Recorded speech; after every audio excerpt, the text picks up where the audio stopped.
5, 4, 3, 2, 1. We're live. From the Oval Office. From the Oval Office, we are live. In case anybody was asking. The Oval Office. Yeah. Big orange light shining on me. Yeah. We're awfully orange today. Yeah. Well, welcome everybody to the Diagnostic Discussion After Dark on 9/13/2019. We've got a few special guests today. I think Brandon's going to tell us a little story, give us a little bit of information on something. And then we got Jeremy ONeal with us, and of course I'll let Bren introduce who that is and what he's with. And I think Rich has got some fantastic information for us as well. So he says no. Always. So Bren, who are we introducing first? Who's taking off? Well, first and foremost, thanks for joining us on this Friday the 13th. Hopefully you guys are having a good Friday the 13th. But anyways, it's an exciting live stream for us. We all the time promoting training, and then promoting events as well. We've talked about how events have kind of helped to connect us. So we encourage a lot of we encourage everyone that we know to if you haven't experienced the training event, to do so, because there's nothing better than getting to know other people like yourself. People that actually care and are passionate and career-minded. So, with that being said, what we've decided to do this time, we always promote events, but what we've decided to do this time is talk about a specific event like we did last time with the Super Saturday event that's coming up October 12th, isn't it? Yes. Yep. The 12th? Yes. So we talked about that. We had Dave Wagner on last time to talk about that event, but we also have one that I'm very excited about, and it's November 9th, which is a Saturday, and 10th, technically, in Daytona Beach, Florida, and it's at the Daytona International Speedway, which is really, really cool. It's going to be a really fun time. We have a lot of stuff going on, a lot of awesome classes. So we're going to talk about the event, but we've decided that it would be really cool if we could have some of the instructors that are teaching at that event to come on and just kind of give us a quick preview of what they're doing there. And we've asked Jeremy ONeal. Say hi, Jeremy. Hello, everybody. Thanks for having me, Bren. The Jeremy ONeal. And I will get an autograph. I will get an autograph. Jeremy ONeal is a badass. He is he is a shop owner now for what, 2 years now? 2.5 years, going on 3 years. Yeah. He owns AdvisorFix and does service advisor training and coaching, and we have hired Jeremy in the past, and he is the program is amazing. The service advisor coaching, basically, it's every week you have a session with the service advisor. Are you still doing that, Jim? Yeah, we are. I mean, with the shop load, we've pulled it back a little bit, not marketing it quite as much, but we do a weekly coaching with the service advisor, and it's one-on-one training. So I'm the coach, and I work with them, set the sales goals, and help them, develop more 5-star reviews and more profitable sales. So weekly coaching at its finest. Nice. Hey, guys, would you agree that you've experienced situations where there's oftentimes like there's like an us versus them, back shop versus front shop type stuff? Sure. So go ahead, Brandon. Go ahead. I can only relate like this. When I was a tech in the shop, many times I would get issued a repair order that said one thing, and I'd pursue a vehicle looking for what I saw on the paper. And in the end, hour goes by and frustrations are rising, and it turns out what I was looking at wasn't the intention of what the advisor wanted to put on the paper, and it was basically miscommunication. So, I think a lot of times we say, technicians need more training. And I think a lot of times efficiency also rides on the fact of communication between customer and service advisor, as well as service advisor and technician. And I'm sure Jeremy will probably tell me whether I'm right or wrong or not, but it's not the customer's job to tell us what's wrong with the car. It's us to extract the information from them. And I think if we can get some better skill sets up front, it can only help in the back. Yeah, absolutely. So basically, that's what I was wanting to allude to. I know primarily our viewers are more diagnostic minded, but we have a lot of technician shop owners as well. But also, we feel your pain. You know, there tends to be like sometimes a strain between the front and the back. And we wanted Jeremy to talk briefly about what he's doing in Daytona, but we also want you guys to know that this training and this coaching does exist, so you can see light at the end of the tunnel. I mean, we all need it, but the front end needs some training as well. And oftentimes, especially technician turned shop owner, we tend to kind of not navigate. We tend to kind of go toward technical training, and we don't really probably do as much management training as we should. So I'm excited to have you on, Jeremy. Thank you for coming. Well, thanks for having me. Absolutely. Gosh. So as a floor mine, I can go ahead and just do what I do best. Yeah. Is talk. So Yeah. that's awesome.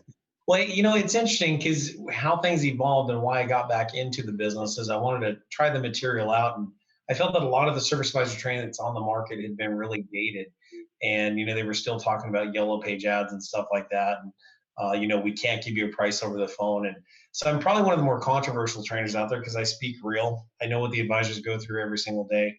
And, you know, we bought Freedom Auto Repair at the end of 2016, beginning of 2017. And, you know, check it out. Go, you know, look us up on Google, check out our Yelp ratings, and you'll see it's been a labor of love for me to really build this business and take care of the client base. Now, one of the best classes that I love to teach is selling diagnostic services for maximum profits. And, you know, Brent, I'll never forget the class in Ybor City with the roosters crowing out the door. That was a good night, man. Those things that you always remember, right? Roosters. But one of the stats that I'd love to share is at our shop, 82% of every car that comes in, or 82% of the cars that come in, begin with a diagnostic test procedure. So if you're not good at selling diagnostic services, you're not going to have techs on flat rate, and your techs aren't going to make the money that they deserve to make. In fact, I'm here in Chicago talking about how do we pay our technicians $100,000 per year. And the numbers are staggering. If you have a 40-hour work week, it's about $60 an hour as to what we need to pay a technician to earn a good six-figure income. And I'll tell you this, as a business owner, my product is only good as the guys in the back. I can sell it all day long up front, but if we can't figure it out and get that line off at the end of the day, customers are going to call pissed off, and it's not going to be, we're not going to have any cash in the cash register to pay the bills. So selling diagnostic services is one of the fundamentals that we go through. Now, at the Daytona class, we're going to be going through the 4 pillars of the profitable service advisor, which the diagnostic piece is in that. But if you look at a service advisor's role, Brandon, you said it really well. It all begins with lead conversion and extracting information. So pillar 1 is lead conversion. Pillar 2 is initial write-up, or what I call pre-qualification. I believe that we do not qualify our customers enough today. So if you want me to fix a drivability concern and you're a first-time customer, one of the first questions I'm going to ask you is, do you have your maintenance records? And if you don't, your car qualifies for an advanced level testing, because it's going to take my technician an hour just to figure out where all the baseline systems are at moving forward. Like, what type of oil have you put in? What type of oil filter? How often have you changed the oil? How are the basic mechanical systems operating before we even get the lab scope out and start touching the car with probes and stuff like that? So yes, we have to extract that information. So converting a lead is one thing. And converting leads today, I think, is super easy. If you just smile and are friendly to people, you're going to have cars all over the place. Number 2 is the pre-qualification and the initial write-up. That's where you qualify the customer and ask the right questions to build the ticket. Every client concern gets a separate labor line and proper qualifying labor charge. I'm not going to have our technicians invest 3 hours of their time chasing your concerns if you're not invested in solving your concern. The ownership of the problem stays with the customer. That's one of the first things that we teach. We don't own the problem. I'm here to help you. I've got the resources, and I will be fair with you on our pricing, but you are going to pay us for our time. And if you don't want to pay us for the time, the best thing you can do is hand the keys back to the customer and go grab a cup of coffee. And then they'll still be standing at the counter when you come out and you're like, oh, you do want us to work on it? Well, then sign the estimate for $375. It's really easy, right? It works. After that, then we get into the sales presentation. And what's really cool, guys, today is you can literally save yourself a ton of time by delivering a hybrid digital sales process. So there are times where the initial write-up goes so well that you will send the customer a text with pictures. and say, hey, to fix all your concerns is $4,275. It'll be done Tuesday at 5. Is that good? And you get a thumbs up coming back. So for me as an advisor, I send about 3 or 4 of those out a day. I'm handling about 12 to 15 cars a day. And what I want is those customers I've got the relationship with that I can send a digital presentation to. I do, because literally within 5 minutes, I've got the approval and I didn't have to talk to anybody. And it's funny, when I retire, I probably won't speak. I'm just going to smash my cell phone. But it's just one of those things. We talk all day long, right? And then for technicians, why is this training important? Well, it's important that you have properly trained staff, because the processes in your business are either going to make you a fortune or cost you a fortune. There's no middle ground in this business. You either make a lot of money or you don't make any money. It's like the auto repair business is super fickle right now, where the line between success is razor thin. And if you do it right, you are going to make a lot of money. But let's think about this. One of the biggest pet peeves that technicians have, and my technicians have it as well, is when's the approval? How long did it take? When are my parts going to be here? And did you give me all my parts? Do I have everything one time to go, right? I don't want to be sitting around waiting. So these larger tickets that we sell are more profitable if we do it properly, and I can turn the approval time around quicker, which I'm going to spend a lot of time on Saturday in Daytona. I'll show you our system as far as how we do it with photos, with the estimates. How do you ping the customer at the right time to get that answer back within 2 or 3 minutes and get the full approval on these larger tickets? It works amazingly well. And then the fourth pillar is you've got to be able to deal with the sales objection. So I'm on my 175th service advisor at the shop right now. Are you serious? No, it's like number 18 or 19. I don't know. You scared me for a minute. I'm like, wow. No, I kid you not. I almost fired him last night. I had a flight. My flight left LA at 11:30 p.m. And at 5 o'clock, customer comes in to pick up their car, and my advisor's nowhere to be found. I'm like, where the hell is this guy? So I go to the side of the building. 2 of my taxi members sitting on a car smoking, and I freaking, my head exploded, right? Like the wrath of Satan came out of me. It was really awesome. It felt very powerful. I said, give me your key. He goes, what, are you firing me? I said, I might, but I have a trip tomorrow, so you have to come in tomorrow, but I might fire you on Monday, so give me your key. I sent it home. Oh my God. He performed really well today. It was pretty interesting, motivation, right? Wow. But what I'm finding with these service advisors is you've got to understand the differences in digital communications that customers want, and then some of the old school customers that want the verbal communication. So we're going to go all the way through that. And I started to tell you guys a story for a very specific reason. Monday, he comes and he's like, hey, I sold this job. And I'm like, cool. So she approved all $1,262. He said, oh, no, she only approved $1,100. I said, oh, well, what are we not doing? He goes, well, no, I'm going to give her a discount. I said, cool. How do you want to pay for that? And he goes, talk to Kevin. Kevin's our lead tech. And he said, well, just give her a discount and get all the work approved. And I said, why did you do that? He says, well, she said she only had $1,100. And I said, look, that's the easiest sales objection on the planet to deal with. You should have just paused and, taken a time out and come. I was playing with him like, well, how are you coming in to pay for this? I kept hitting him up all day long on that. But consumers are very savvy today. They've got part pricing everywhere. So our part pricing is under attack. Customers are going to challenge you on, hey, I can get that part for X number of dollars. Now, I'm not going to say any names here, but there's a website where you can go buy factory components for less than our suppliers probably paid for them. And the challenge is this: consumers have access to that. So how are you going to deal with that? And it's going to get worse, okay? So here's where I'm at. I believe in the next 24 months, my labor rate, I know this, my labor rate will be over $200 an hour in the next 24 months. My 2 lead technicians will be earning over 6 figures a year. I have to go there. If I don't go there, I'm going to get out of the business. It's just going to be too hard. But here's what we're creating. We're creating a business that people want to come in and do business with us. So my whole idea of a membership-based business with a VIP list is coming true. Brandon, I'm going to launch it in about 2 years. So in 2 years, my shop will be closed to the public. We're going to be completely membership-based off of the customers that opt into our VIP program.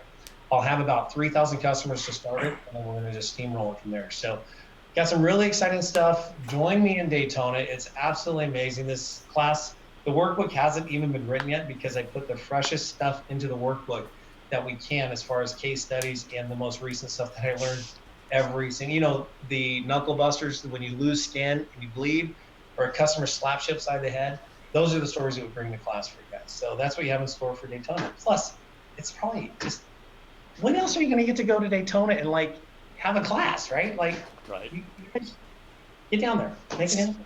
It's pretty awesome, and I'm gonna remember that excuse whenever people are wanting my workbook material for print. I'm gonna tell them it's not done yet because I'm putting the latest material in.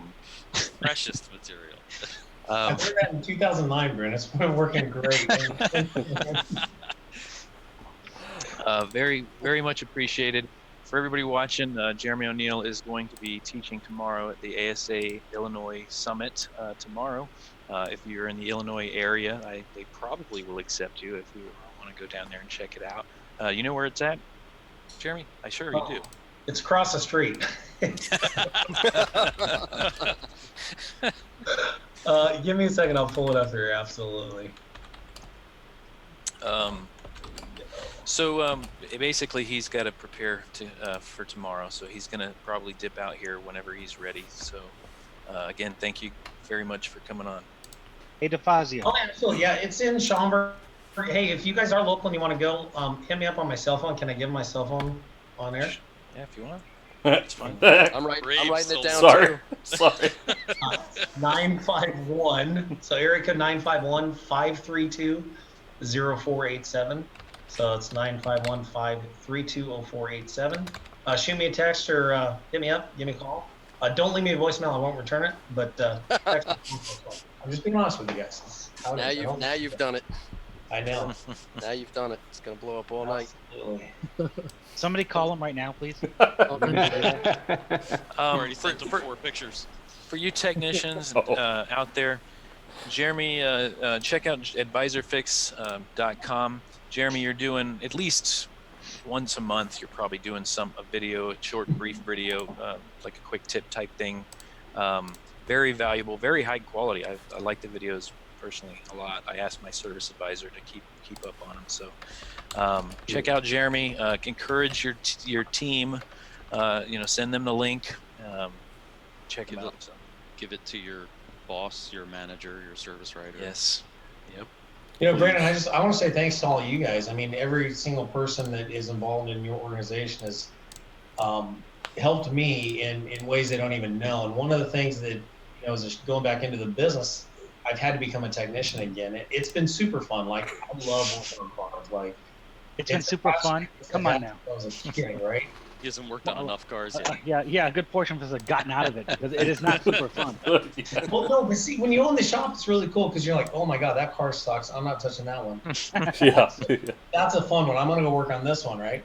So I'll save the good stuff for after hours, and I go tinker and play with everything after hours. So, I just want to thank you guys and give you guys a shout out for what you do because you are helping so many people who would be lost. I mean, I've gotten stuck on Nissan CBT programming, and luckily we've been successful in that with reaching out to you guys. So thank you so much, and I can't say enough for what you guys do. So keep rocking. Hold on just one second before we move on. Keith, DeFazio, you there?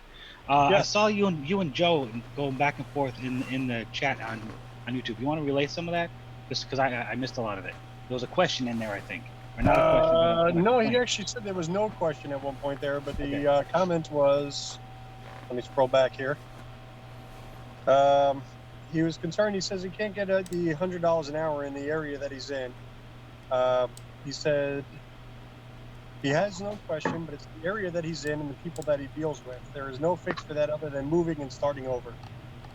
So, Jeremy, is there a fix for that? I will address that. So when I took over my shop, they were at $75 an hour. The average labor in our area, 2.5 years ago, $75 an hour. And the average labor rate still in our area is under $95 an hour.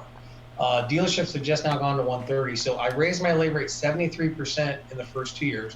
Wow. We now use a variable rate. Our base rate is $129.98, and our advanced diagnostic rate is $179. Here's my thought on labor, and you can take this to the bank. Your labor is the only thing that nobody can compete with you on. It's specialized.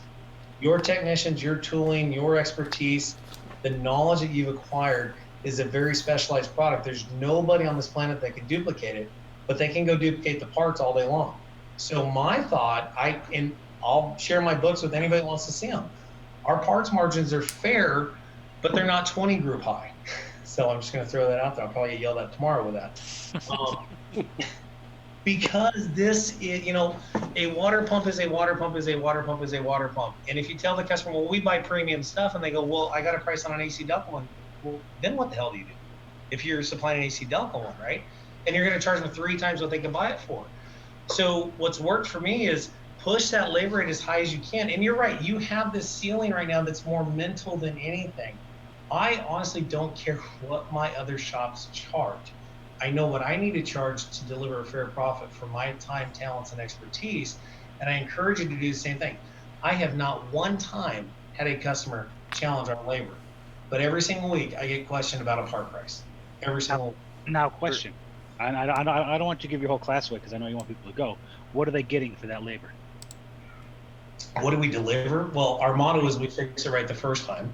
So that's our motto. We have a 3-year, 36,000-mile local nationwide parts and labor warranty. So there's 4 parts to your warranty. Also, they get our staff, which is over 112 years of combined experience in general automotive repair. So we specialize in fixing their car right the first time.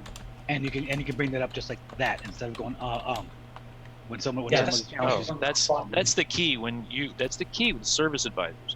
Is you work with Jeremy or someone like Jeremy, and he coaches you through it, and you're not exactly Chris. You're not sitting there. You start to role play calls. Jeremy does that a lot, very powerful. And these advisors get really good, and they have those answers right now. And you know what? It's like if you can. I don't want to use the word sell yourself, but if you can't sell yourself, if you're not believable, and you don't have conviction in how you speak, and you believe that your techs are the best and can figure out any problems, then how can you convince somebody else that? Yeah, you got to have confidence, and like Chris was saying, it has to roll off the tongue like it's like you're breathing, basically. So. Well, let me just say this too. I don't want my numbers to scare anybody off because I am going for 200 real soon. That's just my number. It's there. Me too. For real. Here's the thing.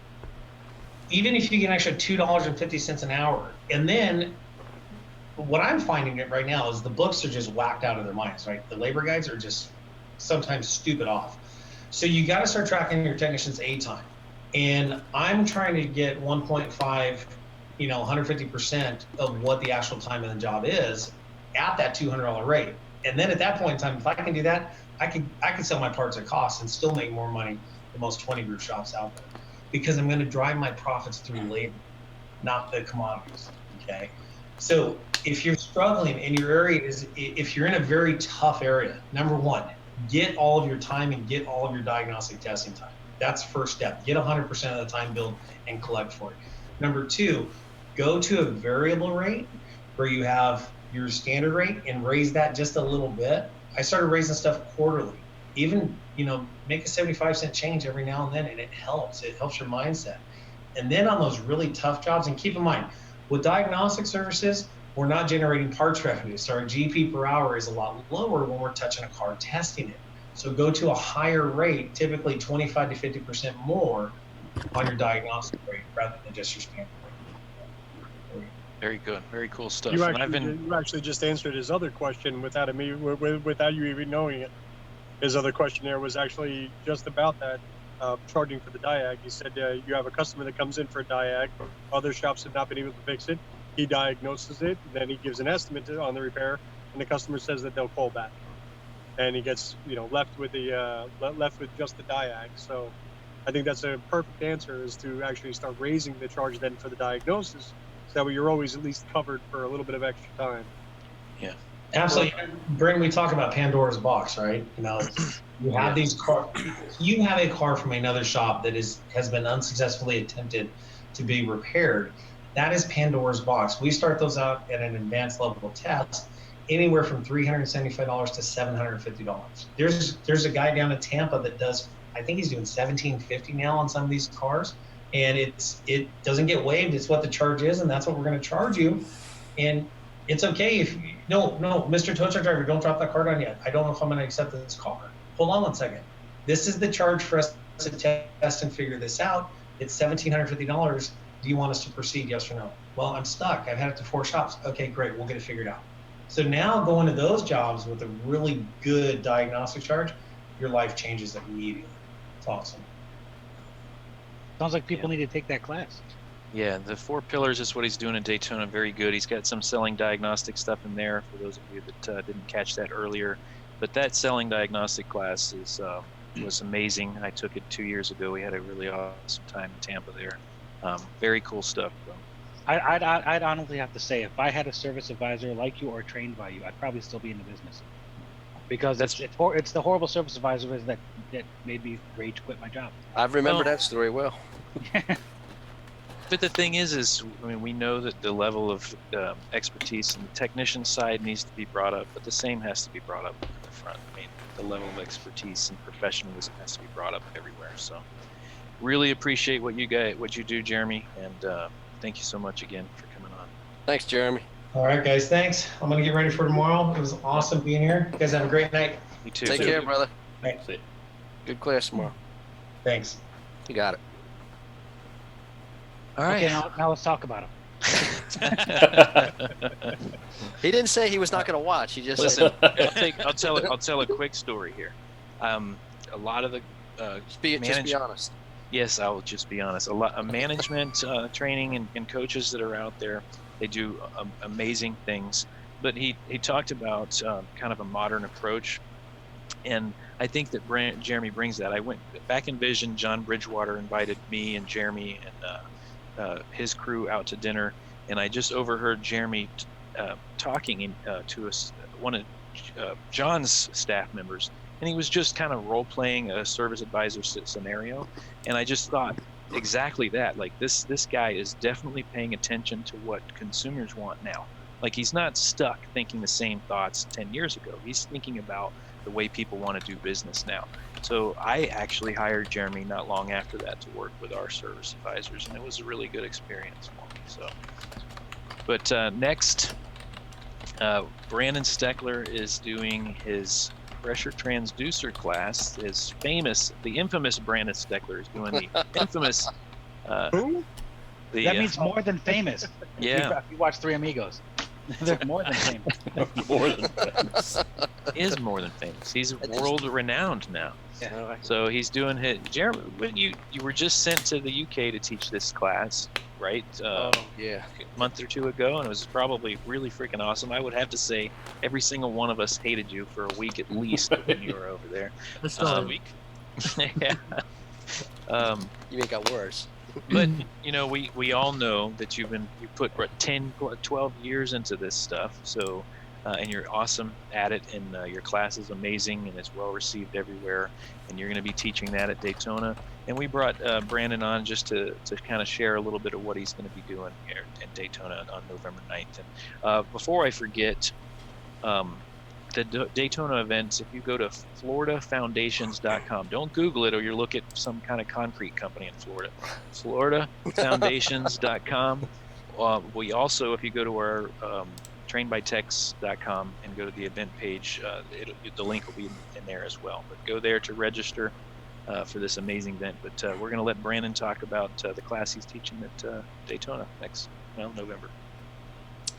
Well, thanks, guys. I wish I could spend more time here with you guys like you guys are on all the time. I just get so wrapped up in everything, but I appreciate the opportunity.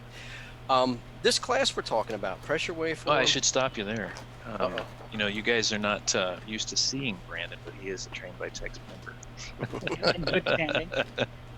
They let me hang out sometimes. Short stature, but good standing. He's a token short guy now. He has a member shirt. Yeah, better center of gravity, closer to the ground. So, pressure waveform acquisition and analysis from the inside out is the name of the class, and I call it that with good reason because lots of people get hung up on pressure waveform acquisition and analysis because, let's face it, it's weird, it's difficult. Lots of people, when they get started performing these tests and trying to utilize these techniques, they're jumping the gun and they're attempting to do so long before they should be able to do it. And what I mean by that is not only, their ability to use the tools and analyze the waveforms properly, but it's almost like, I remember when I first started getting involved in diagnostics, I wanted to go to these really cool tests right away because I thought because they were cool and they were difficult to do and quote unquote advanced that it would always bring me the answer. And I found myself fumbling around a lot, wasting a lot of time. I say wasting, I should say investing, but it certainly didn't fix the car fast in the onset. Would you guys agree with that, especially you mobile guys? Oh yeah. Yeah. Yeah. So Yeah, you got to take it. Absolutely. You got to gather as much information as you can beforehand. You can't jump straight to something like that. Is what you're. that's exactly it. It's exactly it. And although this is a pressure waveform class, the class itself is about using the best tool any one of us has at our disposal, and that's that brain between your ears.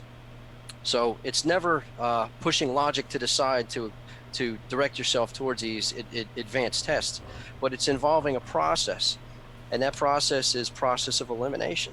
So I'm going to ask you guys a question. I hope you don't mind playing along, because I understand you guys at home that are watching this might have some questions for me, and please feel free to chime in and report. Brian and Keith are watching along to get the questions answered. But I'm going to try to anticipate the questions you're going to ask to kind of save some time here, if you don't mind.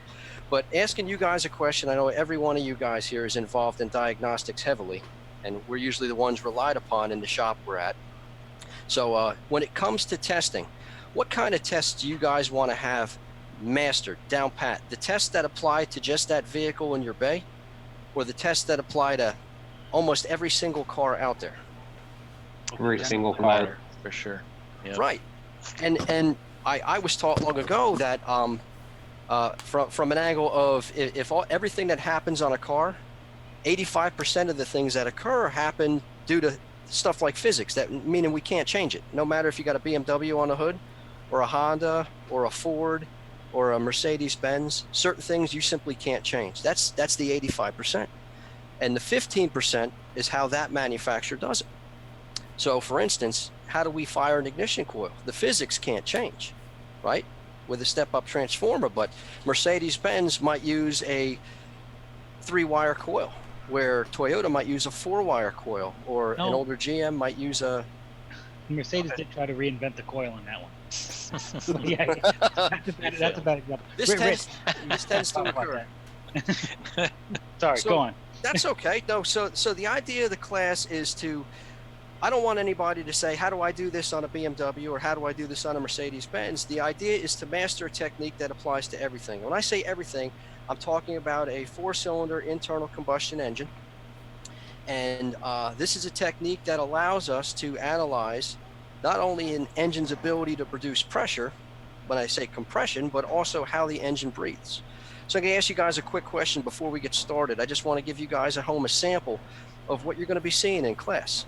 So what does a compression gauge do for us in your mind, fellas? Yeah. Max pressure. It shows us max pressure, right? Yeah. So I'm going to give you, for instance, here, if I got an engine and I'm cranking it over, crank, and let's say I crank it over 10 times or so, and on the 8th time, well, let me back up. I crank it over 10 times, and each one of those compression events, just for the sake of argument, is capable of producing 100 psi gauge pressure. But on the 8th cycle, an exhaust valve fails to seat properly, and that cylinder can only at that time produce 60 psi. What's my gauge going to show me? 100. It's going to show 100, right? Because we're trapping that air behind a Schrader valve in a hose, and that air is acting upon a mechanical gauge. For that one reason alone is the reason I stopped using a mechanical gauge. So if I can introduce, in place of that gauge, take the gauge off and throw it across the shop, and well, don't do that, but I keep it as a relic in my toolbox. It's not useless as long as you understand the limitation of what that gauge can show you. I introduce a pressure transducer, which is pretty much a map sensor. And we all know how a map sensor works. We got a voltage range, let's say a 5-volt reference or a 12-volt reference, and a ground. And that provides the range of operation for this sensor to function. And the pressure, whether it's positive or negative, acting upon this pressure transducer changes its output. So what we can now do is capture the output from that transducer and connect it to our lab scope, where we can display it over a period of time. So what's that going to do for me? Well, that same hose I was using now has the Schrader valve removed from it. So now I can not only see peak pressure in the cylinder, as we did with our mechanical compression gauge, but on that 8th cycle, when I failed to produce compression, I could now see that there was a lack of compression. Because I can see how that individual cylinder is breathing, how it inhales air, its ability to squeeze air and trap it so it can harness the combustion event, and also its ability to exhale and scavenge a cylinder. All that stuff is visible through the eyes of the pressure transducer when it's coupled to the lab scope, if you take the time to understand how the squiggly lines gets on the screen. Does that make sense? Yeah, absolutely. So that's the whole idea behind the class. And I'll be honest with you, pressure waveform acquisition and analysis is relatively easy. And for you guys that, I love you fellows like brothers, you guys know, is it really that hard? Take some practice. But is it magic? Is it wizardry? It's not. I think that often what happens is you go to a class and you're like, you're blown away and you're excited about it. You come back to the shop and there's not a broken car for 6 months. That's the only problem I found, but I get it isn't. I think that if you do take the time to learn some of these testing techniques, and I think personally, I found that it's really cool.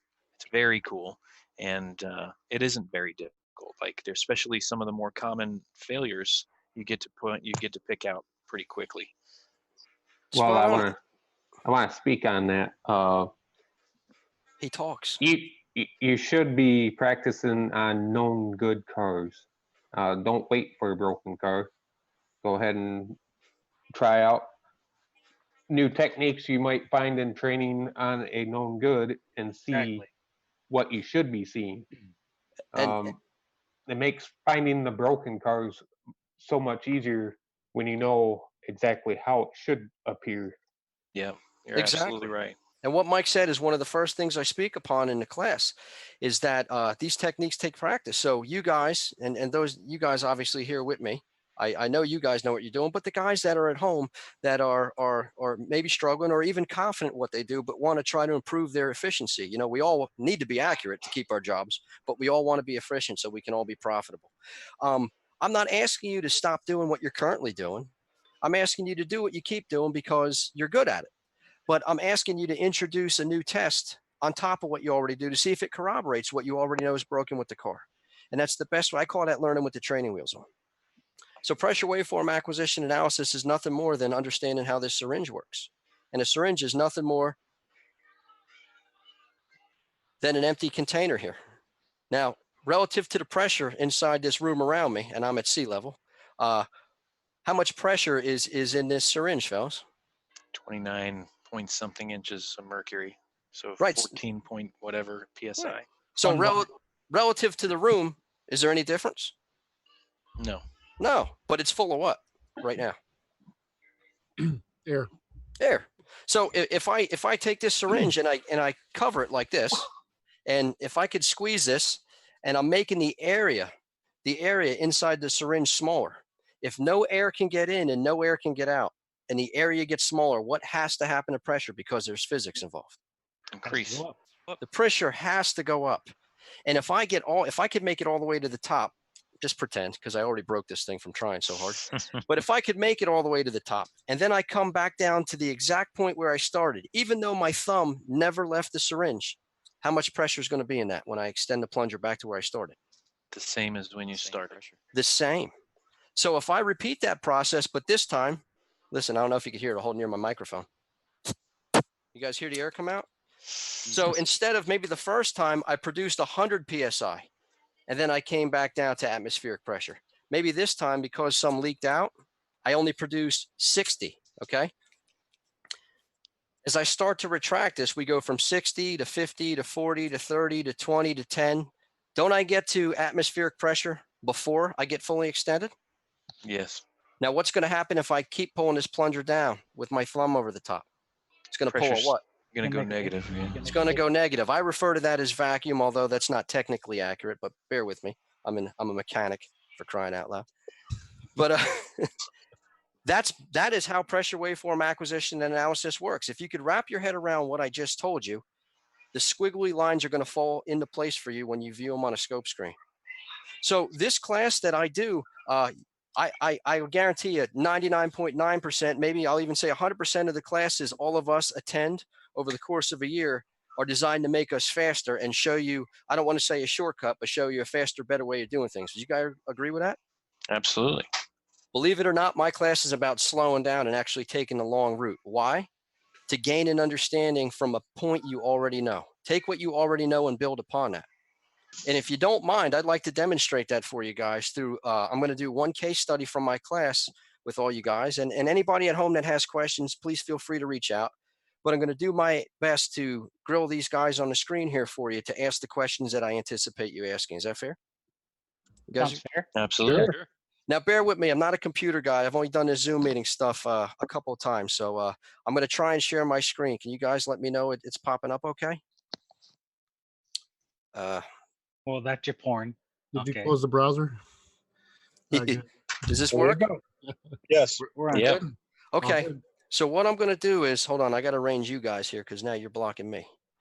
Let me minimize this. There we go. Okay, so this is the beginning of the second half of my class, which is case studies, practical application of real life analysis. And as I said earlier, it's about taking your time and learning how to view things from different angles. Pressure waveform acquisition and analysis begins in the cylinder, like that syringe.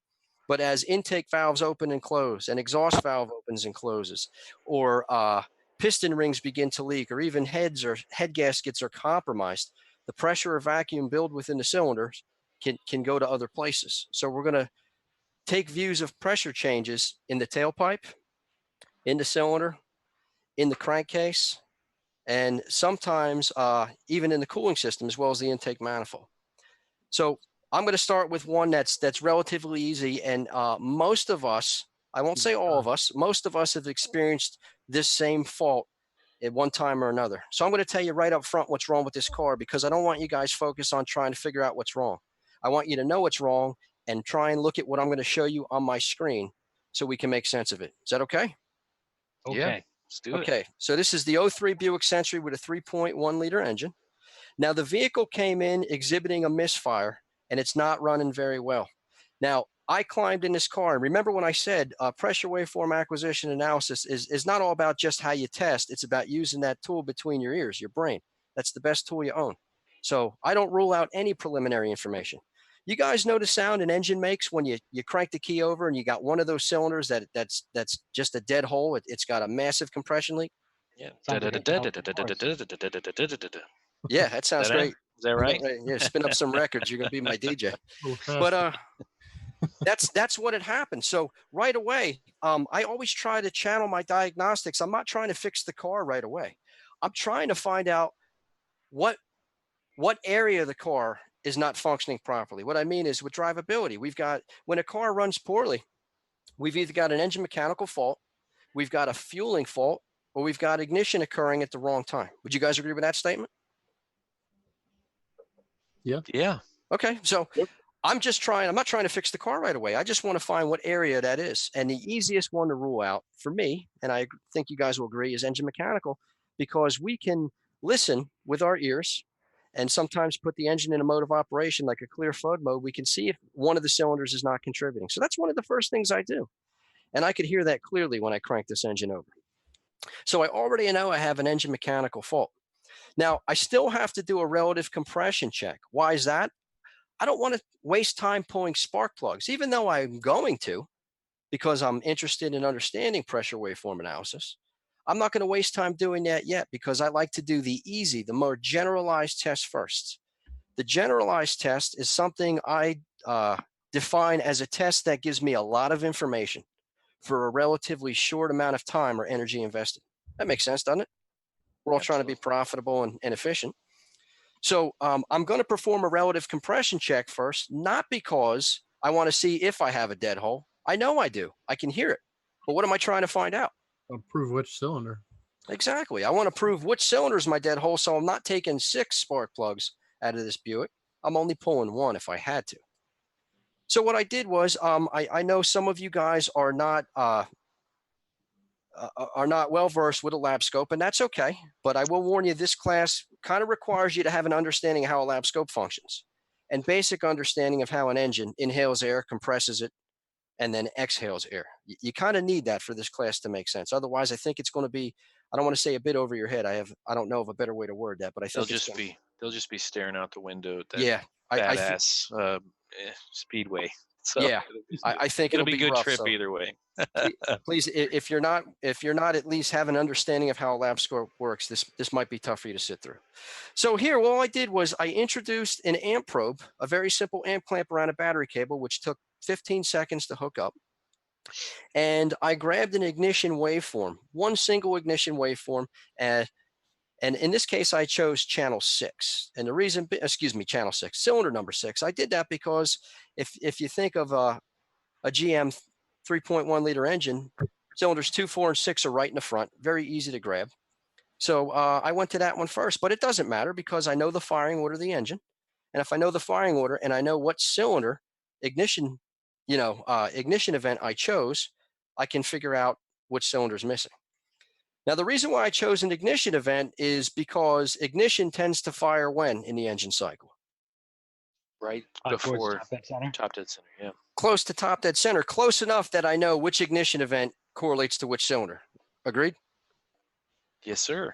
All right. So the firing order on this engine's 1, 2, 3, 4, 5, 6. So if I start with number 6, 1, 2, 3, 4, 5, and then here's 6 again, one complete engine cycle. Do we agree that number 2 doesn't have a compression hump, an amperage hump? That would be a rut row moment. Yeah, rut row. But what did I just prove in 30 seconds, Chris? There's a mechanical problem. And I know what cylinder it is, right? Hell yes. So I'm not pulling all the spark plugs out to do a compression check. If anything, I'm pulling one. But if you can see, I got a piston chart here, and we will explain that in great depth in the class. But all this chart lets me do is wrap my head around what's going on anywhere in the 720-degree engine cycle for all 6 of the cylinders. And you can see how lots of events overlap here. And I'll just do number 6. Number 6 would be at top dead center compression here. This would be the power stroke with the piston going down. This would be the exhaust stroke with the piston going up. Then the intake stroke starts. And then 180 degrees later, we go back up on compression. Here's top dead center, and we start the process over again. That's all that piston. Where did you get that overlay? I purchased this overlay fairly inexpensively from the brilliant guys at the drivability guys, Scott Schotten and Eric Ziegler. And phenomenal fellows. I love the guys to death, and they do phenomenal classes for us and provide tools like this for our industry that I really like to use. I truly don't know if it's available for sale at this point in time, but www.drivabilityguys.com. I think they spell that without the E in drivability. I can't recall now. I apologize. Yeah. Well, you can. It is for sale, I believe, and okay. Yeah, you can get it there. But if you can also, I think AES Wave sells it too. So they have the chart. They have the charts you can buy at AES Wave. Phenomenal, but it relatively inexpensive. Very, very inexpensive, and the fact that this is a tool that applies to everything, so very, very well worth its weight in gold. So moving on, just to recap, we chose an ignition event, number 6. We've clearly proven that cylinder number 2 is at fault. At this point, I have enough justification to remove the spark plug and go in cylinder with my pressure transducer if need be, to see if I can determine where the fault is. You guys agree with that statement? Mm-hmm. Mm-hmm. And remember, this class is about learning. It's not about getting to the root cause as fast as possible right away. But because I already know what I'm going to do, I already know I'm going to go in cylinder, I'm trying to learn how I can read these pressure waveforms from different areas of the vehicle. For instance, like the intake manifold. I want to see if I could see the problem reflected in an intake manifold trace. Why do I want to do that? How many spark plugs have you guys seen where half the engine's covered up by the intake manifold, where you couldn't get the spark plugs out if you wanted to, unless you did some really intense disassembly work? I have some engines I don't believe have spark plugs. Right. I mean, look at a Carpenter van, a V10 Carpenter van, and they all got the rotten milkshake containers and cheeseburger wrappers on the floor with the diamond plate, custom build center stack in the middle that's held down by 18 1-inch bolts. All that stuff's got to come out to get the dog box out, and then we're breaking spark plugs anyway. So that's the last thing I want to do. I really want to get good at trying to infer through another easy to grab angle what's going on in the cylinder. Does that make sense? Absolutely. So now I'm going to watch my fingers here. I'm going to waste some time, and I'm going to hook up a pressure transducer to the intake manifold. So that's what I'm going to do. I'm finished babbling here. And the idea with intake manifold waveforms is look for the odd man out, just like we're analyzing ignition waveforms. You want to see the one that's different. So if you guys look right here where I have it encircled in red, that's where you guys will recognize that as the PCV vacuum source for the PCV valve. And if you look right up here, there's a T that goes right into the back of the throttle body. This is a really, really good centralized location where I can grab this waveform. So I'm going to hook up a vacuum transducer right there. And what I have here is, this is an ignition event command for the coil. Here's another one. And here's another one. This is a waste spark system. So here's one event, and here's 720 degrees later. And what I can see here is, by the way, I'm using a vacuum transducer. So what I mean by that is, as vacuum intensifies, the blue trace is going to start to go up. So right now, this looks like a bunch of squiggly lines to you, and I agree with that. So we're going to do something to help us out. We're going to apply cursors to this waveform that will allow me to dissect this into 6 equal partitions, or 6 equal sections. Why did I choose 6? 6 cylinders. It's a 6-cylinder engine. So we're looking at an intake manifold vacuum trace. It's common to the entire engine, all 6 cylinders. I want to break it up by way of the ignition waveform here, 6 different ways. So that's what I did. And what I have here is a vacuum pull from a piston descending. Every time that piston, I don't know if you guys can see me in the upper right-hand corner. It's how it is on my screen. Every time a piston comes down on induction and starts going, sucking down, it's going to pull the vacuum waveform up. Does that make sense? So this isn't pressure. This is vacuum increasing. And then it drops here. Another vacuum pull, another vacuum pull. So that's what I want to do. So I'm going to annotate it here. And this piston chart's going to help me do that, just that. I apply that piston chart. And what I see here, if you look at the piston chart, this vacuum pull right here, do you guys see this one where this first yellow arrow is? Mm-hmm. That's when number 3, if you can see by the blue square here, number 3 is going down on its vacuum stroke from here all the way down to here. And then here, another vacuum pull for number 4 here. And then this one here for number 5. So I could see a vacuum pull, a vacuum pull, a vacuum pull, and you could see it's happening in the firing order. But what was our dead hold? You guys recall from that relative compression track? 2. It was number 2. Look where number 2 vacuum trace should be. Aren't we missing a pull here? Mm-hmm. And then the process repeats itself. So I see a pull, a pull, a pull, and it goes really high here for some reason. I don't know why yet, but I see every cylinder has a pull except for number 2. So to answer my question, yes, I can see what's happening in the engine through the eyes of a vacuum transducer on the intake manifold. So now we're going to go analyze this and see what happens. So now that I know what I know regarding the intake trace, now I'm going to go in cylinder. I wanted to do this first so I can gather some information. And now I'm going to go in cylinder to really hammer home the point, put another arrow in the target. But we're going to cover this in some detail here coming up after we look at the the in-cylinder trace. So if I go in cylinder, and I know we didn't talk at all about the in-cylinder waveform, but there are, those of you fellows here that did take my class will understand, aren't there characteristics within this trace that I should anticipate seeing on a healthy cylinder? Mm-hmm. Sure. Yeah. And one of which is this. Clear, we'll just go through the trace here. As this is the green trace is a pressure transducer inside the cylinder. So as pressure goes up, the green trace is going to go up. So this is compression building. Which is opposite of your vacuum. Right, which is opposite of my vacuum waveform here, because one is a vacuum transducer, which references negative pressure, and this one is a pressure transducer, which measures positive pressure. As positive pressure increases, this amplitude increases. And as, went the wrong way. And as negative pressure increases, the amplitude on this one increases. So they're inverse from one another. But what I have here is, this is the piston approaching top dead center. As the piston approaches the cylinder head, pressure has to go up, just like I've displayed with my syringe. As the piston starts to descend on an expansion stroke, remember our spark plug's not in the cylinder, so we don't have any combustion occurring. Do you remember what I said? If we lose no volume, if I started out with a certain amount of pressure and I came up here and lost nothing, once I returned back down, shouldn't pressure be the same? Yeah. Yes. So that's what this is showing here. Pressure here is roughly the same as pressure here. Would you guys agree with that? Yep. Well, yeah. Meaning this cylinder is not leaking, is it? Nope. So my dead hole isn't a yes, it's a loss of compression. I've got only 12 psi here, but it's not because of a leak. Does that make sense? Yeah.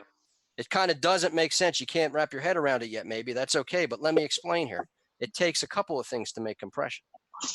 But then if this is pressure, up and down is pressure, and side to side is time, didn't we have a rapid change in pressure in a very short period of time here? Yeah. So if this is compression, we go down an expansion, this would be the exhaust stroke. What had to happen right here? The exhaust valve had to open. The exhaust valve had to open. So our piston starts to ascend, but we don't build any pressure, 0 psi. Why is that? Because the Valves are exhaust open. valve's open. Because the exhaust valve's open. Now remember, this engine's running right now. I started and I'm letting it idle. So what is the intake manifold filled with? Negative what? Pressure. Negative pressure, or I'll just use the word vacuum. So if the manifold is filled with vacuum and I were to suddenly have a rapid decrease in pressure in the cylinder, what had to happen right here? The exhaust valve closed. Almost. That The happens. intake valve, yeah, the intake valve. The intake valve opened, so the vacuum in the intake manifold evacuated the cylinder. Does that make sense? That's what should happen. It should drop almost straight down, but we're not seeing that here, are we? What we're seeing here is a really slow round transition, and that's a really slow change in pressure over a very long period of time here, rather than a straight drop. That indicates to me that the intake valve, in fact, did not open. So if it didn't open, how do we get vacuum in the cylinder? Here's how. Watch my hand. Well, you can describe it, Bryn.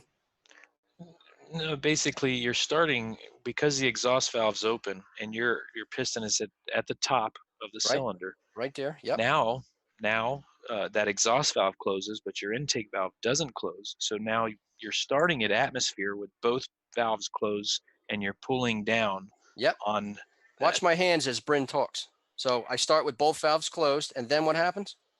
So the piston starts to come down. Both valves are still closed, and of course, what's fighting me here? Yeah. What is that? What's fighting me? Negative pressure. Negative pressure. I'm pulling a vacuum in the cylinder. Does that make sense? Yeah. So this is the piston pulling down against closed valves. What do you think the piston's at right here? What position? Bottom dead center. And then suddenly the piston starts to go up again. What has to happen to pressure? It has to start doing what? Go up. Going up. So if we determine from this waveform alone that the intake valve didn't open, if it didn't open, can I fill the cylinder? No. If I can't fill the cylinder, if I can't fill this with air, even if I close this, can I build pressure? Sure. Maybe a little bit. Maybe 12 psi. Why? Due to valve overlap, keeping some of the exhaust trapped in there. That's about it. That's why I have 12 psi. There's my dead hole. I can't build pressure because there's nothing to fill it with. So I don't have a compression loss. In other words, you went and do a cylinder leakage check on this cylinder. You're going to be like, what the heck? 12 psi compression, but it has no leakage at all. I don't understand. This is an air pump. It needs air drawn in so that it can move air out. Our compression gauge has us rely on it to tell us what's wrong with the engine. The compression gauge tell us we have low compression. If you just applied some logic, if you didn't apply logic, you'd say, I must have a leak. And that's not the case here. We have no leak at all. This cylinder seals up just fine. It simply can't inhale any air, so there's nothing to squeeze. And by the way, I had to back this car out and pull it back in. So what you saw here in the blue trace is now a yellow trace. And there's just less resolution because I'm not zoomed in, but you can see a vacuum pull here, a vacuum pull here, a vacuum pull here, a vacuum pull here. Here's one here, and then here's one here. And suddenly, oops, when it's this cylinder's turn to go on vacuum, see how vacuum decays here? Drops off. And then when the next cylinder in the firing order goes on its induction stroke, vacuum starts to recover. So the reason the cylinder has no compression is because it can't fill. Now let's go back to this. If we go back to this trace here, by the way, I now have justification to pull my valve cover off. Why? Because if my intake valve's not opening, what's the first place you're going to inspect? The rocker. The rocker. I'm not taking the whole engine apart. I'm just pulling the 4 bolts out of the front rocker cover, and sure enough, the threads had stripped out here. I know a lot of you guys have seen this 100 million times, but the point is, let's not fix the car as fast as we can. Let's take what we already know about the car and add some new techniques. Again, I call it learning with the training wheels on. You take the time to make mistakes here because you're not leaning on the answers from these tests we're doing to fix the car. You're simply trying to learn. So going back to this intake trace here, oops. If I go back to this, excuse me a second, we can explain this. If I go back to the bigger screen here, we have an intake pole here, an intake pole here, an intake pole here, a here, one here. Obviously, one for number 2 is missing because what didn't open? The intake. The intake valve. So if the intake valve for number 2, right there, did not open, even with the piston pulling down, it's not contributing to the intake manifold. And then when number 3, the next cylinder firing order, has an intake stroke, it starts to recover. And then I asked, why did this go really high right here? Meaning, why do we get a really strong 3 successive vacuum pulls keep getting stronger and stronger? Think about it like this. That's where this piston chart comes in handy. Cylinder number 2 starts to go up on compression right here. Do you guys see that? From here to here? Yeah. When that happens, if I don't fill the cylinder with anything, we hear it with our ears in the cranking cadence. What is that sound? What's happening with the engine speed? It's speeding up. It's speeding up.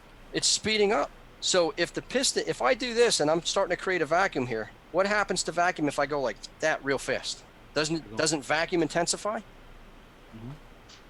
So what will happen is number 3 here, when number 2 is going up on compression, number 3 is on its intake stroke, and then number 4 is on its intake stroke here. And then number 5 starts its intake stroke here.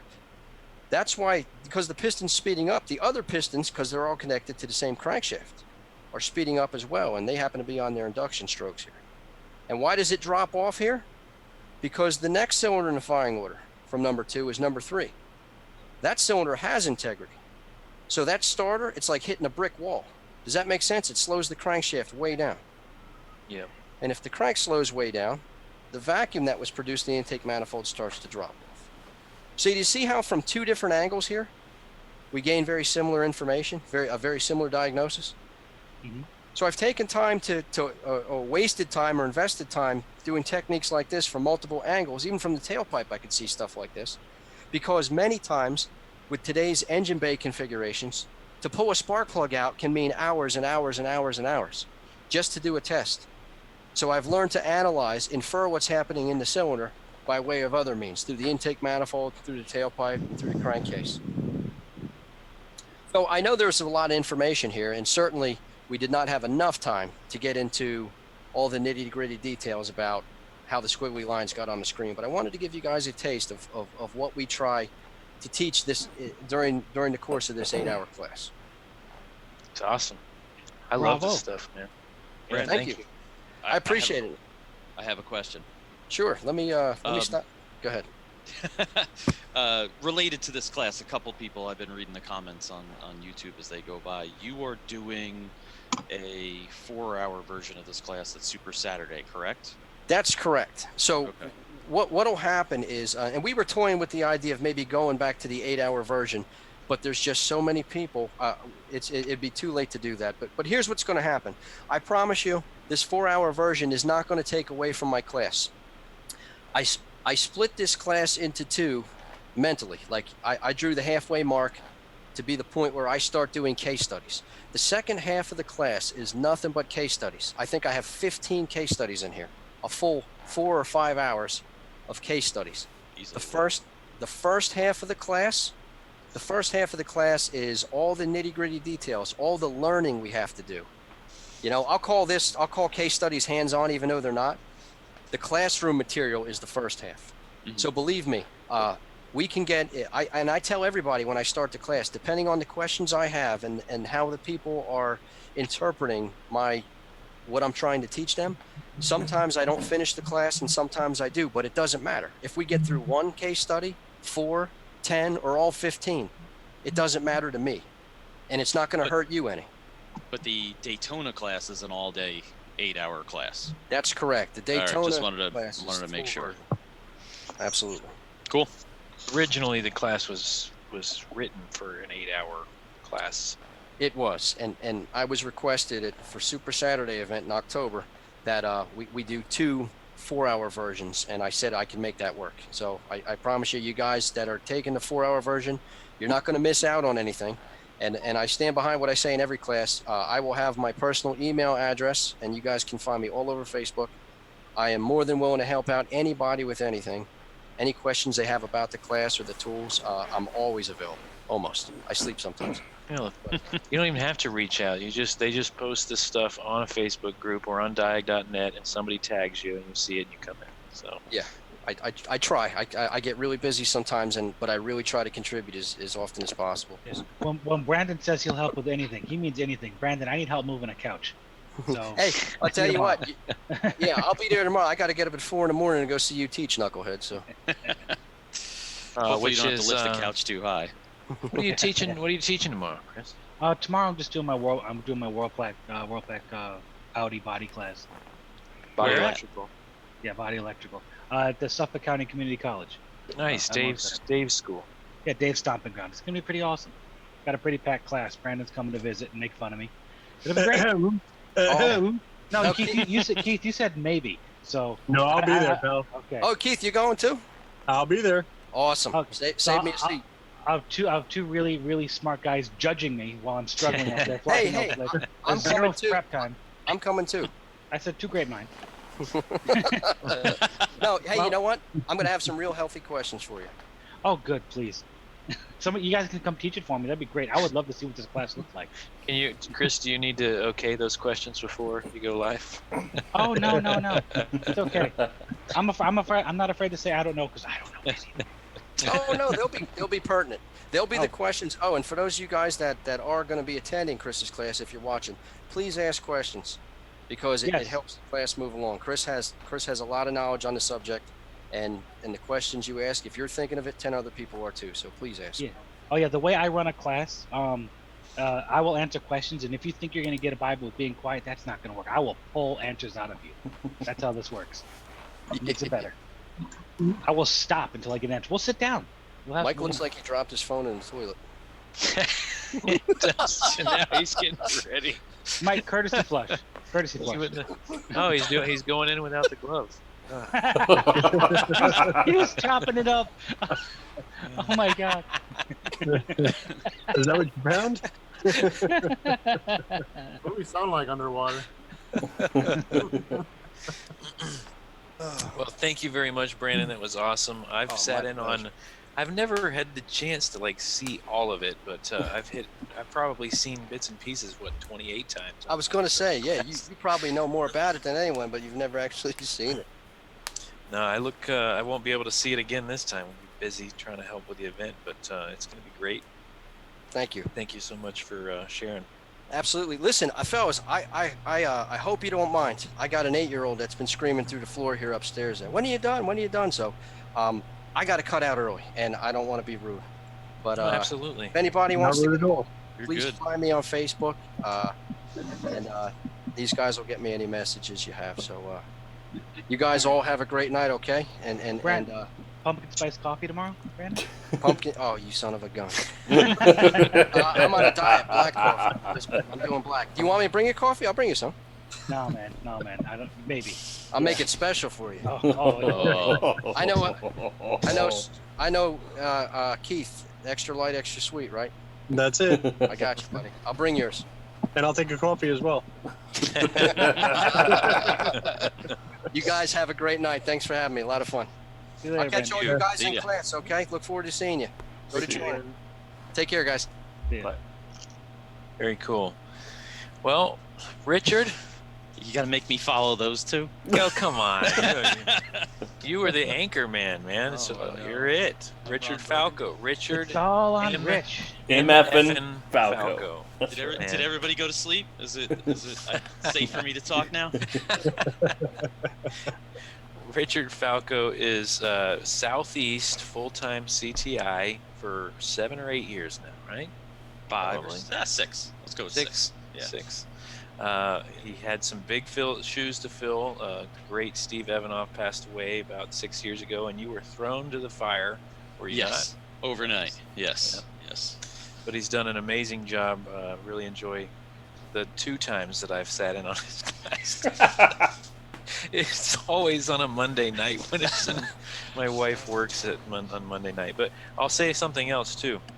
Of course, I teach part-time with CTI, and Richard Falco has done a lot to help me get slightly better. So thank you for that. Much better. So Richard, you're teaching all day ADAS class. So for those, most of us I think know what ADAS is, but Advanced Driver Assist, so it's technology designed to mitigate bad stuff on the road. The typical Florida driver, yes. Yeah. Very cool. You know, it's not. There's some ADAS. ADAS is obviously very new. Most of the stuff that's out there training-wise is classroom-based, but it's a very hands-on subject. Would you agree? Mm-hmm. Yeah, absolutely. And I think this class being hands-on will connect some dots for some people, some guys who haven't been exposed to this technology before. And I can tell from my interactions with shops out there that a lot of guys have heard of the technology. They think it's super cool, but wow, yeah, my boss isn't going to buy that stuff, and we're not going to get involved in that, and I want nothing to do with it. And we'll just stick to the gravy work. We'll just do brakes and air conditioning and steering and suspension. And guess what? All of that is going to be affected by ADAS. Bryn and I taught this class in Orlando a couple months ago, or that's been a while now, but one of the guys in Orlando called me or sent me a picture the very next day. He was doing a condenser in an Infiniti, and it required the entire front bumper to be removed, and he wasn't ready for it. You know, he took my class and went, oh, it's a simple air conditioning repair, and then realized I don't have anything. I'm not prepared for this technology. So for the guys who've never been exposed to this, I think it's a great class for them to understand. Like Brandon said, 85% of all cars work the same way. I don't know if you can say that about ADAS. Every single manufacturer has their own way of applying this technology, and we've got to be ready for all of it. That's what happens when new technology comes, right? Like they can't quite steal it from each other yet. Yeah. So, and you know, I talked to somebody about a Toyota today, and I learned something that I wasn't aware of, and I think it was I've got it right here. Speaking of freshest material, this, I don't know if anybody can see this, but Automotive Engineering, Society of Automotive Engineering has an ADAS article in their book that came today, and I was on their website, and there was a group of engineers discussing ADAS, and it's in its infancy, and they were all complaining about it. I think our typical customer doesn't really like it, but if I can share my screen here for a second, I just want to share one little picture here. Bear with me here for a second. Well, Rich, most importantly. Yes. Most important question. Oh, Is no. it ADAS or ADIS? I say ADAS. Okay. Yeah, I say ADAS. Just watch. If you're like doing voice to text, you might want to watch it. We just like to say ass at the end. Yes. Let me see if I can share my screen here. What I was gonna say about the class. Go ahead, you got it up now. Oh, so I've just got a couple of pictures. I'm not going to share a case study. I don't think anybody wants to see me running around the parking lot with string. But this is without a doubt the coolest venue I've ever taught at, because the classrooms are essentially the hospitality suites in the stands of Daytona, and each suite has a balcony that overlooks the racetrack. I think that was the first picture that went by already. So that's the view from the classrooms. That's the back of the class right there. I will understand if you don't want to look at me. You just stare off into the field there. Unfortunately, after our calibration, we cannot test drive around the track. I've begged and pleaded, but we haven't gotten that yet. But there was an article. That's where the reception and dinner will be right there. Yep. There's somebody checking out the reception area. Hey, Brent, can we get at every single classroom? Can we get the GIF of you dancing? A flat brin? Should I put a flat brin in each class? A flat brin in each class. That'd be hilarious. Just outside the classrooms is an area for us. I am going to beg for 2 cars. We'll have at least 1 car. And like I said, it's a hands-on class, so that car will more than likely be broken or bugged. So you guys can't leave until you fix it. Well, that's what I wanted to talk about. Mm-hmm. Most of this stuff is classroom-based. This is a very hands-on subject. And then, but when you do have hands-on stuff, it's generally covering calibrations, which is awesome. Like you said earlier, it helps folks to visualize it because they've heard some stuff and they have so many questions. But the cool thing about this is that you're going to have some bug cars. So I'm glad you brought that up. So that's pretty cool. The guys, if all goes well, the guys will see data change. They will see the results of their repair and how the car is looking in the correct direction or understanding the data is being provided to them. And I wonder what an ADAS car would do if they painted lines on the Daytona Speedway with 19-degree banks or 30-degree banks. It would be interesting. I think you need to test that. Yeah, I agree. The rental car I had yesterday, a Kia Optima, didn't need 2 lines. If it saw 1 line, it stuck to that line, which I wish I had some more time to play around with it, especially all the construction driving through Orlando. It would be interesting to see where that thing sent me, but that's one I need to do a little research on, because the reactions of that compared to Toyota were very, very differently. Worked very, very different. So this is cool stuff. I've been to a couple of different classes, and every single time, whether it's me doing the class or somebody else doing the class, you know the technology, you understand how it works, and then suddenly you realize, oh, this car acts differently. This car's data is different. This is unusual compared to some of the other cars out there. So, or the service information says one thing and we see the car actually does something else, like learning certain things that they don't tell you. So it is a very interesting technology, and it is in its infancy. But, and this is the last thing I wanted to bring this up about the engineers talking about it, not being very precise. Matt Fanslow shared an article today on one of the ADAS groups or Facebook groups. University of Michigan did a study with GM, and these technologies are showing double-digit percentages in the reduction of accidents. The rear end strikes are reduced nearly 50%. Whether our customers like it or not, this stuff is here to stay, and it works, even in its infancy. So, for guys who say, well, I don't want to deal with this stuff, you're saying I don't want to work on cars in 10 years, because it's not just Mercedes, it's everybody. It's every year, make, model, and trim level is going to have some form of this technology we need to be aware of. Well, I had an 09. I think it was a Impala. It must have been Impala. 09 Impala came in today with a lane keep assist fault. So it's already here. It's a 10-year-old car at this point. Yeah. We up at the research center just a couple weeks ago, we had a 2012 Camry came from a body shop with a problem, and you think, well, 2012 Camry's 7-8-year-old car, and yeah, it's got some ADAS in it, so they're out of warranty. We're going to see them in the independent world.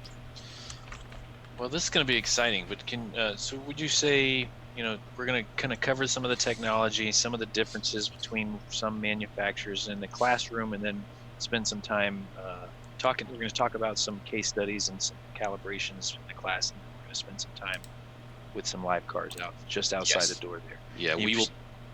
Sorry. Bring that alcove back up, if you don't mind. That picture of the hallway with the alcove. And that right there to your left. Right in the corner there. I think we're going to take over this whole area. And I'm hoping to have an Asian and a domestic vehicle. So we'll have an Asian, Rich? Does your wife know? Light and sweet, right?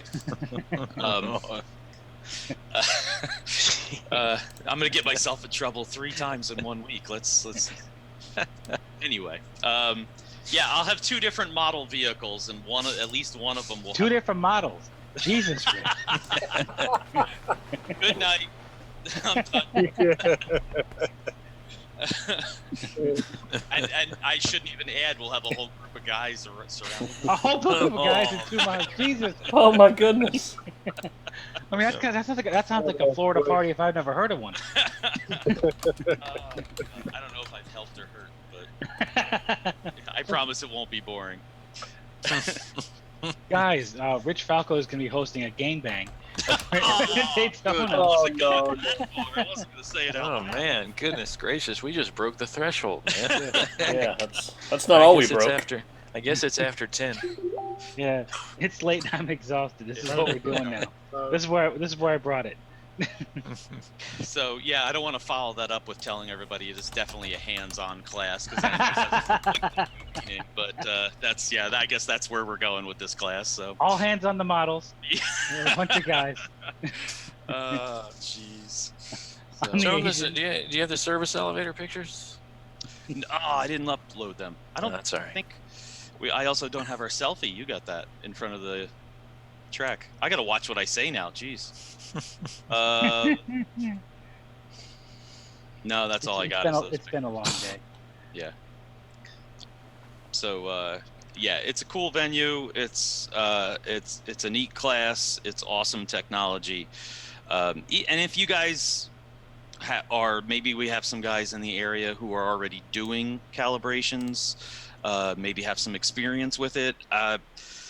I got a lot of guys I'm bouncing things off of, and a lot of experience myself with cars in the research center and auto body shops, and hopefully I'll be able to give you guys some tips and tricks and maybe some things that I've seen that could make things a little bit easier on you. And we will discuss OEM. We will touch upon aftermarket tools and things like that. But I'll try to give you a little bit of everything. Nice. Yeah, I look forward to it. Hopefully you'll let me help some for like absolutely 10 minutes or something. Absolutely. You can help with the models. Bryn wants in. All right. I did want to appreciate the Barbara Walters filter that you have going on right now. It's looking very, very, very sheen. I thought it was an Instagram filter. It's a Barbara Walters filter. To make all of us cry? Yeah, that's a reference half of our audience isn't getting.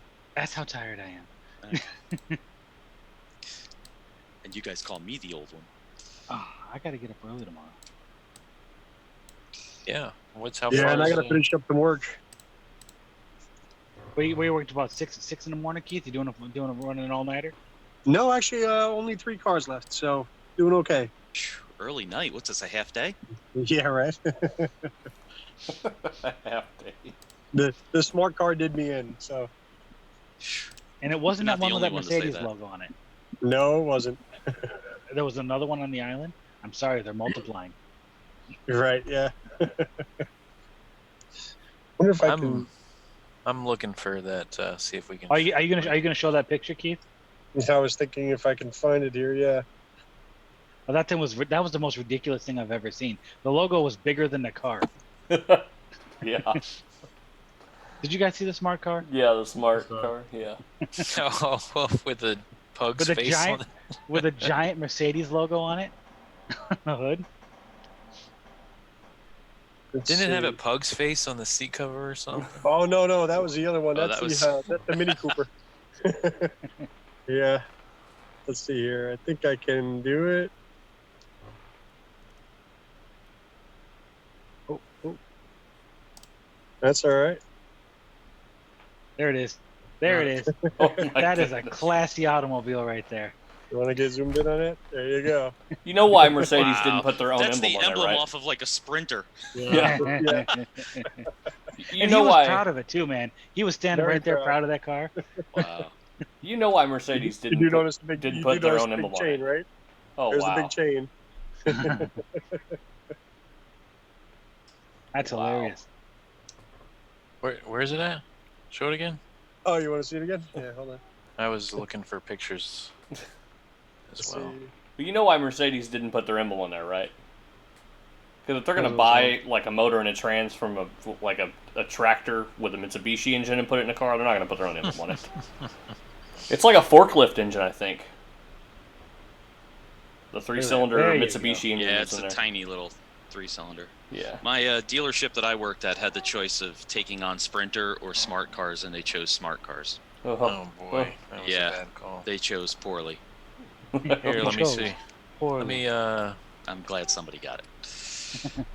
Wait a minute. What the heck? Keith, are you back in Scott Brown's shop there? No. Oh, is that not working? Z?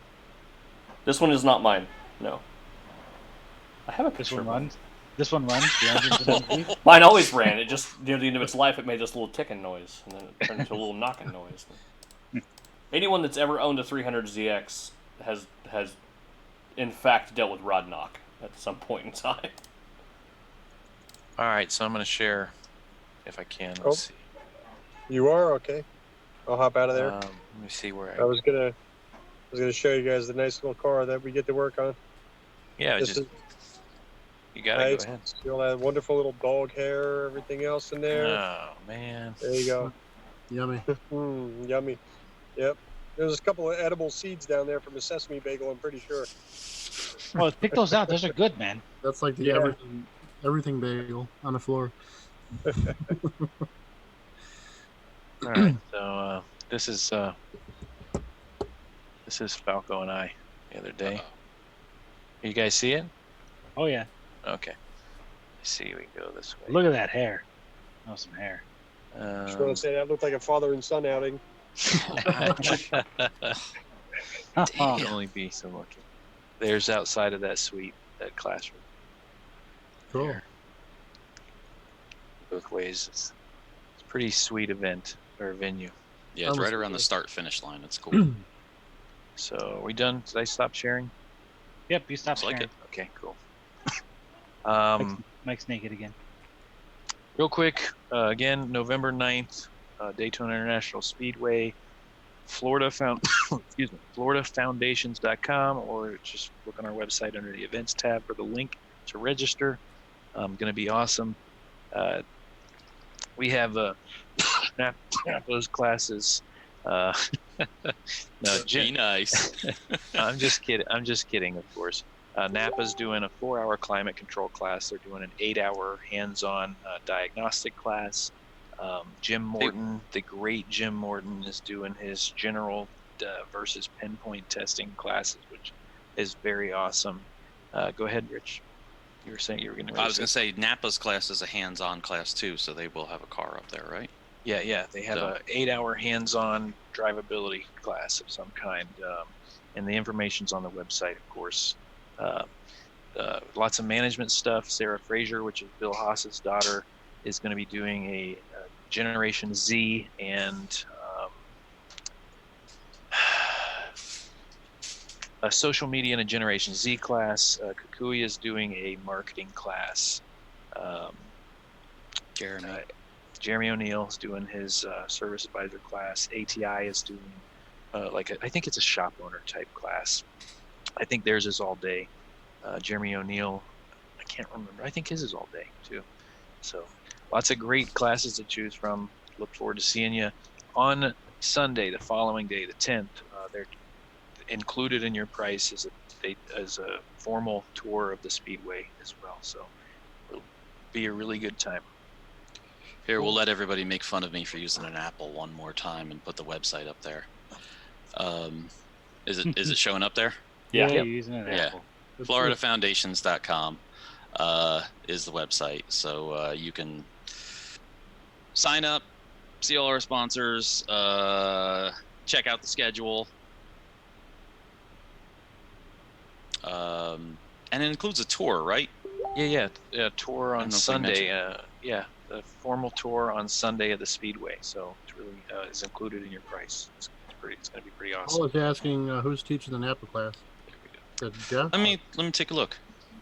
I don't know that they have. I don't think it said the name on there when I looked. No, I don't think it's on there because there's me and Brandon and myself and Napa in the middle there. I'm texting Mary to see.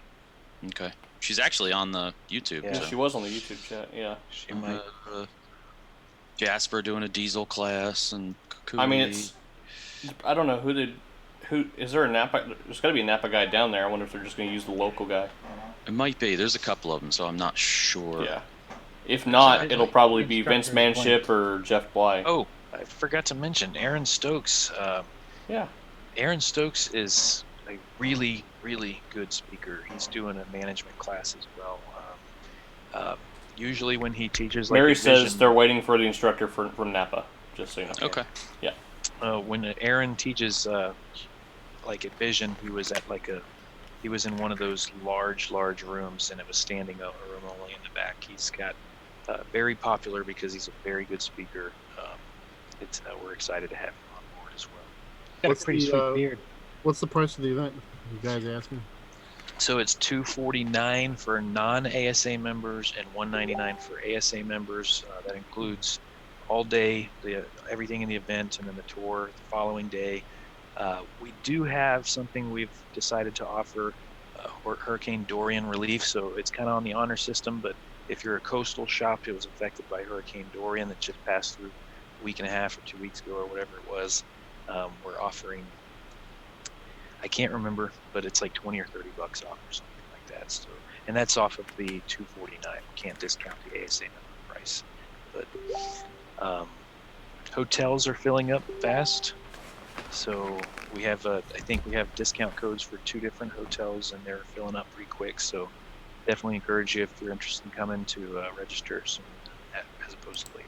Brandon's got plenty of room in his living room. I live on the other coast, so sorry. Oh. She said waiting, but she said it's not a local guy. She thinks it might be either Jeff Bly or Vince Manship, which are two big, they're two big shot guys within Napa's training operation. So Cool. I think Vince is like the manager over training, and Jeff does most of the curriculum writing now. So okay. Jeff used to be my local Napa guy when I did when I took their training classes, and I like Jeff's way of teaching. And Vince Manship used to write the classes. Yep. Now he's like the manager over all of the training stuff. Yeah. And now That's Jeff cool. writes it all. That's nice. Any more questions out there about the event, guys? Thanks for sharing. Mike's got a pretty sweet ceiling fan. You see? He's in the bathroom. He's laying on the floor. What is he doing? He's getting yelled at. He's getting yelled at by his wife. I mean, a lot of things are going on. He's doing his weird laugh. He had hair before the stream started. Hasn't been that long, has it? All right. I would say say that we're officially done. I mean, a lot of the times we kind of hang out at this point, so if you want to nerd out with us, you can hang on, I guess, for a little bit. But what do you guys think? Chris, I think's ready. His eyes are rolling on the back of his head at this point. So. Yeah, I'm done. I'm old and tired. So. Whose shop are you in right now, Brian? It's beautiful. That's my backyard.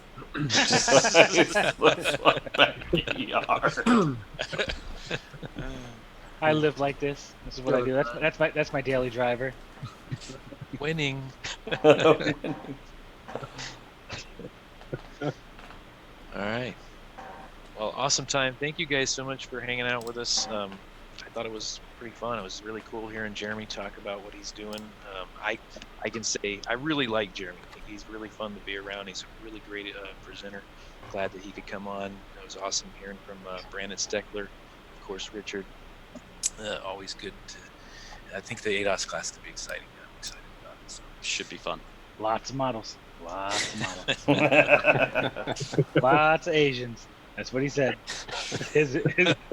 Mary is now getting a ton of registrations for a bunch of really disappointed guys.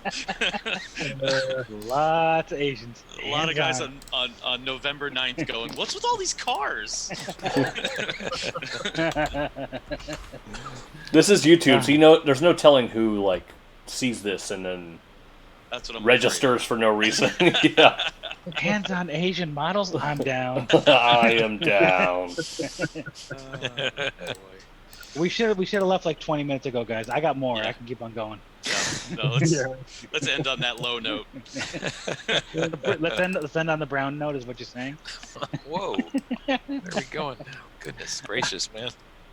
Mary made, filter's going just before we go there, Mary made mention that Dorian discount is $25.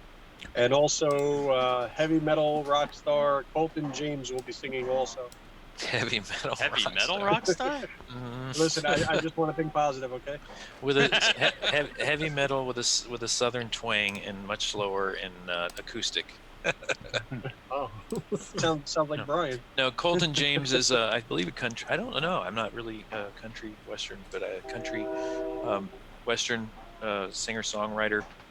He has a foundation about, I think it's Land for Heroes. So he does stuff with helping veterans get, homes and stuff like that. So he'll be there. I think he's playing a song or two, and he's going to talk about his charitable foundation there.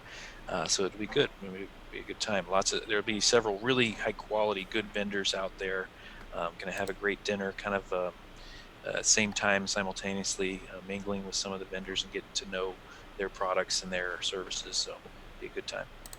Cool. We need to recognize Keith's garage full of broken and seized engine Z's behind him. There's a lot of oil leaking on every single car right there. So you want to know what's really funny?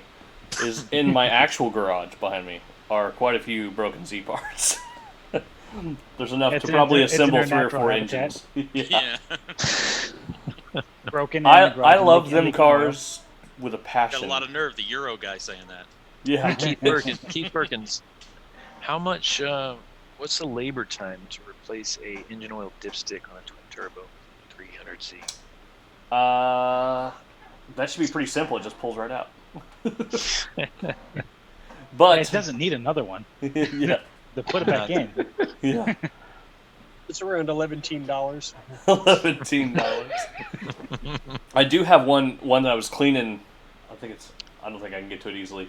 I have one that I was vatting the block and everything and left the dipstick tube in the acid vat for like a week. It was Swiss cheese when I pulled it out.